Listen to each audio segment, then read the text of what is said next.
কথা বন্ধ যখন দেখো লাইভ ভিডিও করতেছি। এটা ভিডিও করতে গেলে অনেকখানি সময় লাগে। দেখেন কি দেখাচ্ছে, একটু দেখেন। শুনে রাখুন বাংলাদেশ, যদি বাংলাদেশের পলাশবাড়িতে রাম মূর্তি স্থাপনে আপনারা যদি বাধা আরোপ করেন, নেক্সট টাইমে একদম ভেজাল হয়ে যাবে।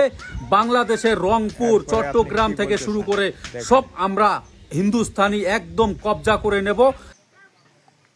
কিরে বাংলাদেশের কুত্তার বাচ্চারা, শুভেন্দু অধিকারী একটা থা ভরাইয়া সিধা করুন, থা ভরাইয়া শালা, বুঝছস? কি দেহস একটা থাবর মারো, একটা 3200 দাঁত ফলাই দিব।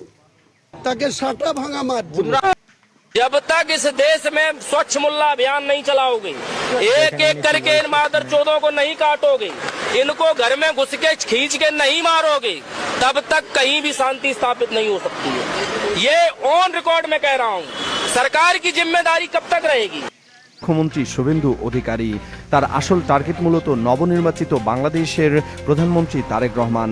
পুরনো মিত্র হাসিনাকে খুশি করতে গিয়ে কথায় কথায় সীমানায় উস্কানি আর চরম ক্ষমতার দাপট দেখাচ্ছিলেন তিনি। ভেবেছিলেন হয়তো আগের মতোই ভয় দেখিয়ে পার পেয়ে যাবেন, কিন্তু হিসাবের খাতায় এবার সবচেয়ে বড় ভুলটি করে বসলেন শুভেন্দু। কারণ তারেক রহমানের হয়ে এবার সরাসরি মাঠে নেমে পড়েছেন নাসিরউদ্দিন পাটোয়ারি। আসামও আমার, মণিপুরও আমার, এই মহাবীর পুরোটাই হলো আমাদের। চট্টগ্রামের দিকে শুধু একবার নজর দেওয়ার যে চেষ্টা ভারত করেছিল,